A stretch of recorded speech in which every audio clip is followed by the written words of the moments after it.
You are listening to the Telegraph Cycling Podcast, supported by Jaguar.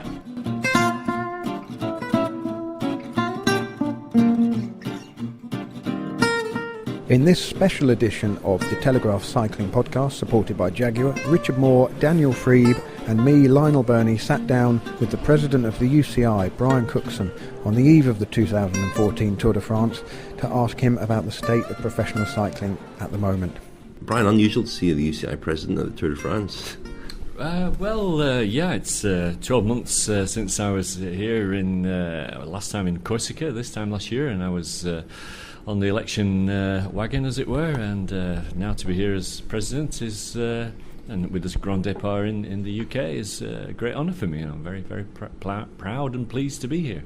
There is a serious point there, because relations between the UCI and the ASO have been strained under the previous regime. Have you been working quite hard to rebuild those, and do you feel that you're in a good place now?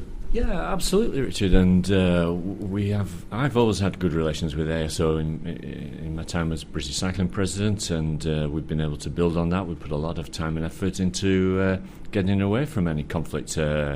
I don't see any advantage in being at war with ASO. They are a very successful organisation. They've done a great job with their events, and our job at UCI is to work with them and help them, not to get into conflict with them. So, that's basically what we're doing. Do you get the sense they're equally keen to work positively with the UCI? Yeah, I do. I don't think they want to be a governing body, and we don't want to be ASO either. And I think we all have our roles in the sport, and I think what's important is that we all work together harmoniously to try and develop our sport and to put it in a good position for the future. Brian, this weekend we'll have a very healthy image of, we'll see a very healthy face of professional cycling here in Yorkshire. We've obviously had a big boom in cycling in this country. The other side of the coin, to a certain extent, is ongoing difficulties for teams finding sponsors. We've had news about Belkin in the last few weeks, Giant Shimano looking for sponsors. How concerned are you by that sort of, it's almost cyclisme à deux vitesses in a financial sense, two-speed cycling? I think, these are issues that are right at the forefront of our thinking at the moment at the UCI. We've been doing a lot of work behind the scenes to work on the reform of professional cycling. I think what we need to do is find new ways of making sport more sustainable financially. Just 2 days ago I was in Germany speaking with some very senior people in German television about trying to support efforts to bring cycling back onto German television. Germany, as we all know, is the biggest economy in Western Europe, and we lost 3 big pro teams there in the terrible era back in 5-10 years ago, and all of the work that we're doing to restore the reputational damage that's been done to cycling in recent years is beginning to turn things around. But there'll be pluses and minuses. There'll be gains and losses as that process continues. But we're seeing a lot of interest now in cycling. Generally, as a sport and pastime, I think we all of us in this room talking this evening, this morning, we'll have seen more and more people riding bikes than we've ever seen before. And certainly, I'm 63 now, and I've been a bike rider all my life, and I've never seen as many people out on bikes. So what we've got to do is transform that enthusiasm that there is for the sport and pastime at the grassroots level into commercial and economic success at the professional level. There's a way to go yet. We've got to look at new ways of exploiting the new technology, presenting cycling on television much more effectively. I think we've fallen behind the times, but we're looking and we're working and we're opening new possibilities there. We're trying out the cameras on bikes, and that seems to be a very, very successful experiment. As the technology develops, we hope to be able to do more of that, and my role at UCI is to push that forward, not to try and inhibit it, but to make it an advantage so that we do strengthen the economy of our sport.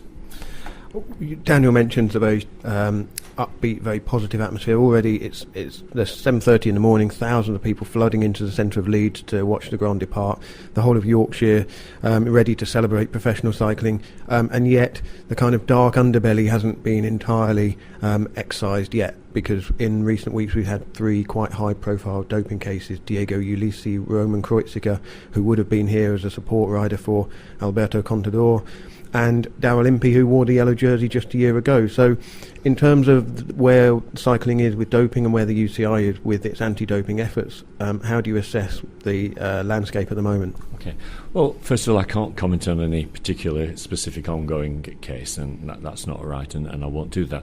But I think what we have seen in recent weeks, first of all, is an indication that, look, we will never sweep anything under the carpet. If we have a problem, we will deal with it, and we will deal with it in the appropriate way, with integrity and transparency as much as we can within due process. It's always disappointing when you catch people who may be cheating.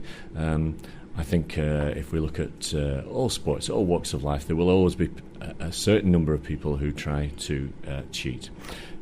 When you have serious problems, I think, is when that becomes institutionalised, as in a way it was in the Armstrong era, if I can call it that. I think that we've broken the back of that particular institutionalised level of doping. I don't think there's any of that going on. I hope not. I can never be 100% sure. But what we've done, and it was a process that's been ongoing for a number of years, and I give credit to my predecessor for the work that he did on the biological passport and so on. What we've been doing is gradually lowering the radar, so it's very, very difficult to get under it now. And these are very complex cases now. If you look at the long-term implications of biological passport cases, they're not just about is there a substance or is there not. It's about manipulation of values and levels of sometimes naturally occurring substances. So that's why these cases can take a long period of time. But as I say, what I think we're doing as part of all of that is lowering the radar. It's very difficult to get below that now. Doesn't mean that we've stopped people cheating. There will still always be a percentage of people who try.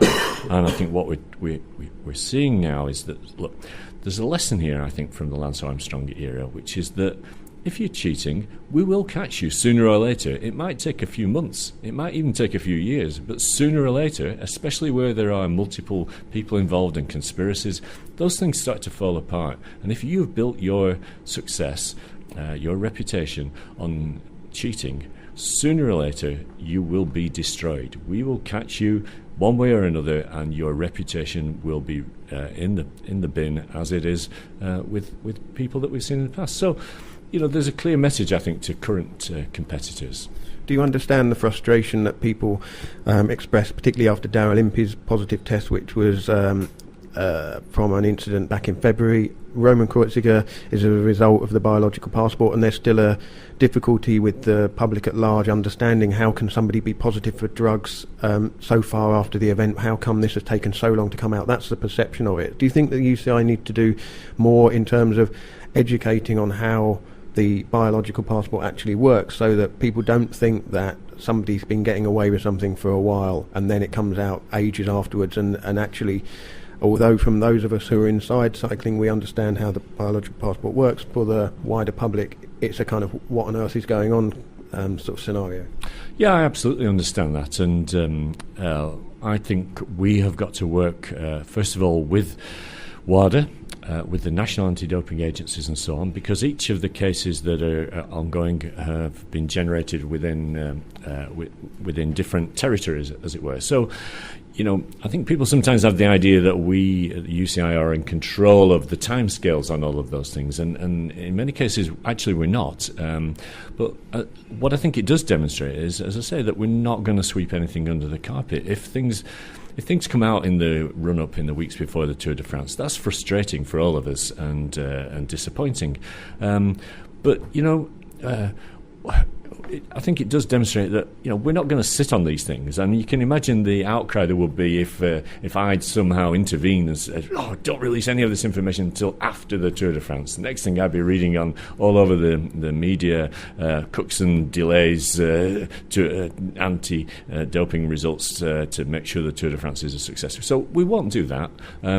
But it is frustrating, and I do think we've got to look at what we can do with WADA to accelerate those processes and make sure they're best possible, best practice, and so on. That's something that's an ongoing piece of work, and I hope to, in the months to follow, be able to work much more effectively on that process.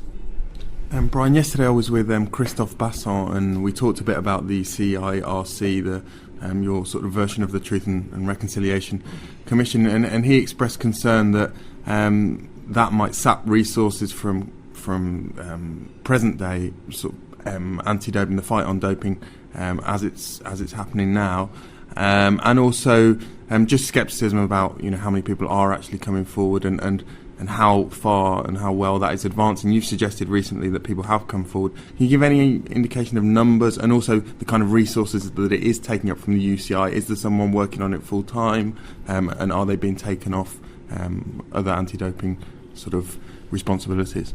Okay, the Cycling Independent Reform Commission has got a budget of 3 million Swiss francs. That money has come from the reserves of the UCI, so it's not diminished the current budget of the Cycling Anti-Doping Foundation, which is the independent arm that we established to manage the current efforts against doping. So there is no reduction in the current effort. I think most of us would agree that it was necessary to have a commission like this.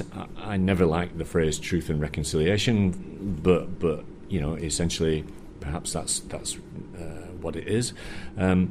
It's doing its work. It's entirely independent from the UCI. That was the conditions under which it was established. That was the way in which the 3 members of the Commission agreed to take it on. I don't interfere with it. Nobody from UCI interferes with it on a day-to-day basis. I don't know who's going to speak to them, who they're going to speak in terms of individuals. All I do know is that the last time I spoke with the president of it a few weeks ago and the other 2 members, I was assured that they are making good progress, that they are travelling around, not just waiting for people to come knocking on their door, but they're going out, meeting people. They're getting some very good evidence, some good commitments and contributions from some pretty key figures in that whole issue. So I think it's a process that we've got to go through. I think we need to let them get on with it. I was very anxious that it didn't become a circus, so that we didn't have, banks of photographers camped outside their office waiting for Lance Armstrong or Johan Brunel or whoever else to turn up. That's been achieved. They're going about their business with professionalism, with integrity, and I'm sure they're going to produce an interesting and worthwhile report with some good, solid recommendations for us for the future. Brian, 2 issues arising from the recent story about Chris Froome's TUE, therapeutic use exemption, at the Tour of Romandy. One was the breach of medical confidentiality relating to Froome, and that the news that really shouldn't have come out about his TUE. But the second was the question over how that was approved and what the makeup is of the UCI's therapeutic use exemption committee. Mm-hmm. Can you tell us, first of all, what you're doing to find out how the information was leaked, and also clear up the confusion over the committee and who's on it and how it works? Okay. Well, first of all, how did that information leak? Well, that is a great concern to me. We are looking at whether that leak has come out of the UCI. First indications are that UCI was not the source of the leak, and that again causes me great concern. But we will check. We will continue to check that, and certainly, I think people at UCI and the Cycling Anti-Doping Foundation are very, very aware of the sensitivity of that sort of thing, and leaking that sort of information is not compatible with working in those organisations, if I can put it tactfully. So let's see what happens there. But when there is information like this around, it's very important that those things are handled properly, confidentially. There's always a conflict, if you like, between transparency and confidentiality in due process in these cases. So we'll do what we can at UCI, and Cycling Anti-Doping Foundation will equally do the same, but there are others involved as well. What I think is frustrating is when stories like that emerge, when, to be honest, my view is that the journalists involved did not check the facts, first of all. If they'd come and talked to us before publishing that story about what had happened and how it had happened, we could have given them more facts. But, to print a story under the headline, loosely translated from France, Froome doped by the UCI, now come on, this is absolutely outrageous and it's not acceptable. And it's not true. So you mentioned, though, about the radar lowering and making it hard for that kind of industrial type doping, as if I can put it that way. The suspicion is, with the leak of this about Chris Froome, is that there's a kind of a culture of taking medication within the peloton, and of course Chris Froome has been singled out because that was made public. We've discussed on the podcast the importance of anonymity when it comes to TUEs, because people have a right to a medical privacy, but the situation remains that we had a rider who's the defending Tour de France champion in a key build-up race with an illness supposedly so serious he has to get quite a heavy duty treatment for it, and then he goes and wins that race. There was also the images of him using an inhaler in the race, which, as we know, is perfectly legal. But again, when we're talking about the image of the sport, people watching on television, sponsors trying to come in, this causes cycling a problem, doesn't it? If to take an extreme view, the sick man of Europe is winning one of the toughest bike races in May and then rolls up at the Tour de France, and there's no kind of transparency on which riders are on what medications. People are bound to ask questions, aren't they? Yeah, I absolutely understand that, and it is a concern. But my feeling is, whatever my personal views about TUEs are, whether there even should be such a thing as a TUE, rather than if you have to take a substance that's on the proscribed list, then maybe you shouldn't be racing at all. Whatever my feelings might be about that, they are allowed under the WADA code. And the minute we tried to impose any action that was contrary to the WADA code, that would be the time that the lawyers would be down on us like a ton of bricks, and we would lose any sort of case like that. So we have to abide by the WADA code. I think we need to continue dialogue with WADA about how TUEs and how some of their processes impact on our sport, and it may be that we need to bring about some changes in that. Those are the things that I think we can start to look at. But I want to emphasise that both of the things that you've mentioned, and you said yourself, were entirely within the rules. The inhaler that Froome used was a substance that doesn't even require a TUE. That said, I don't think I've ever seen a rider using one mid-race. I'm not saying it hasn't ever happened, but I don't recall ever seeing one. And I think it wasn't a good image to see on the television screens, no doubt about that. And the TUE that Chris Froome received was issued in accordance with the guidelines. WADA confirmed that a couple of days later.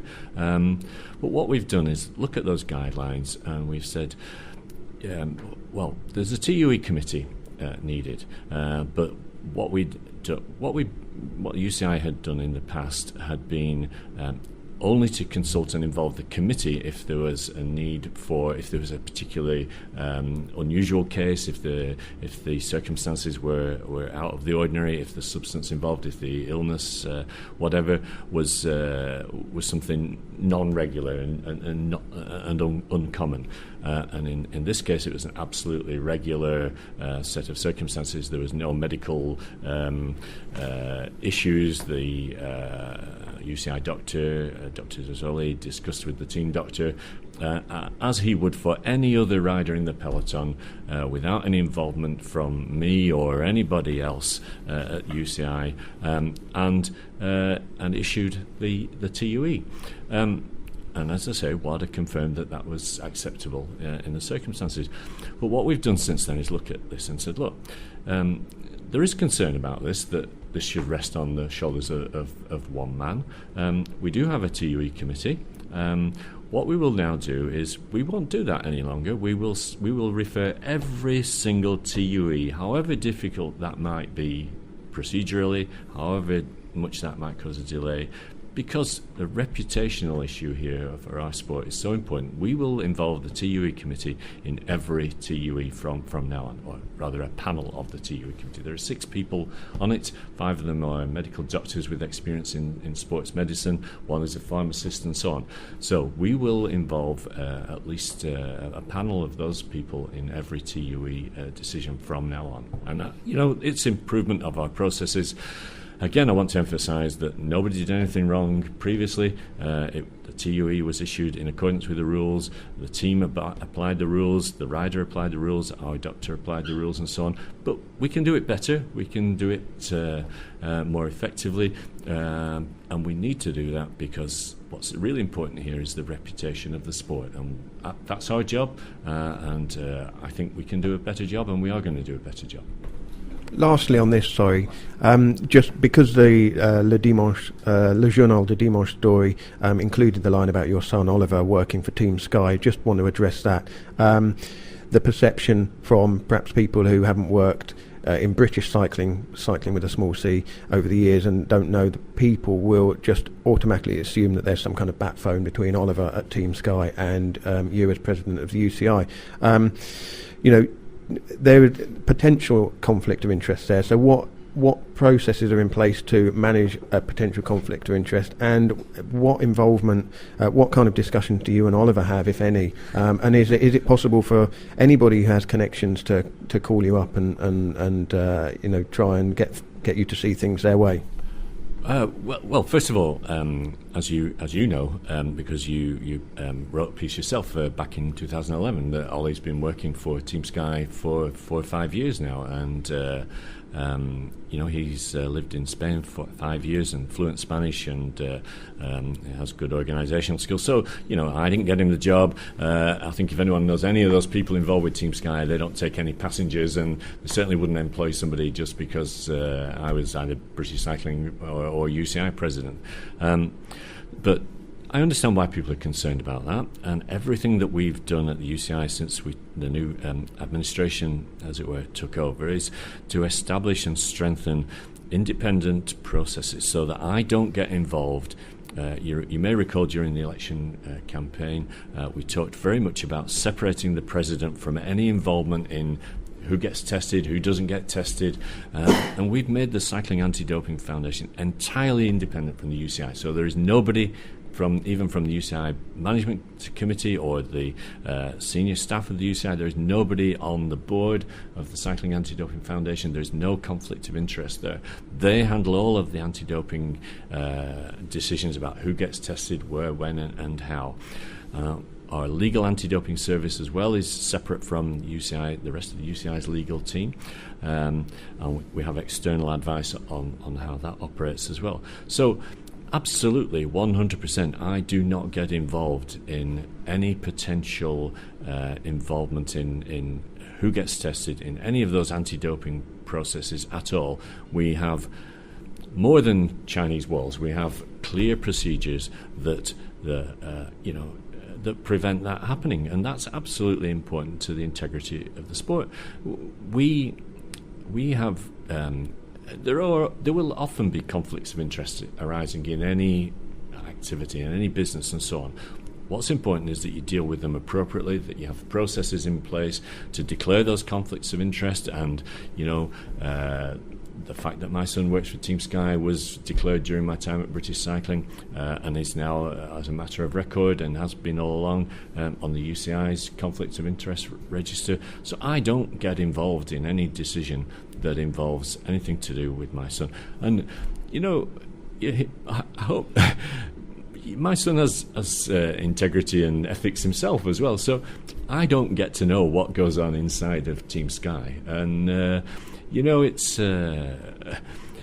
it will be a problem for both of us if we got involved in those kind of indiscreet discussions. We can't, and all I can say is that I'll try and do my job in the way that I did my job as British Cycling President, with integrity, honesty, and transparency, and I hope people will respect that. Final question then, Brian. Cameras on bikes. That's something we've seen a bit of footage from this year. I think it's something you're pushing a little bit for, and it's going to happen at the Tour as well. Have you been encouraged by what you've seen, and what are your plans to continue that sort of evolution in broadcasting cycling? Yeah, absolutely. And, the experiments that we've agreed so far have been very, very successful. I think the technology is developing all of the time. It's a bit difficult at the moment to get live pictures because of the reception issues and the bandwidth issues and so on, transmission and so on. But I think the point is, look, let's look at all these new forms of technology. Let's... If you look at the way cycling is covered, road racing is covered on the television, it's not changed for 20, 25 years. So you look at other sports, there's technology, much more technology in play. So we have to work hard to compete with that. We have to move forward. We have to look at what technology is available and embrace it, not reject it. And so, I think... let's try and do that. I know ASO have got plans to try and develop the technology. We want to work with them. We want to help people so that you can get a better image of our sport in the media. Podcast daily during the Tour de France. This is the Telegraph Cycling Podcast, supported by Jaguar.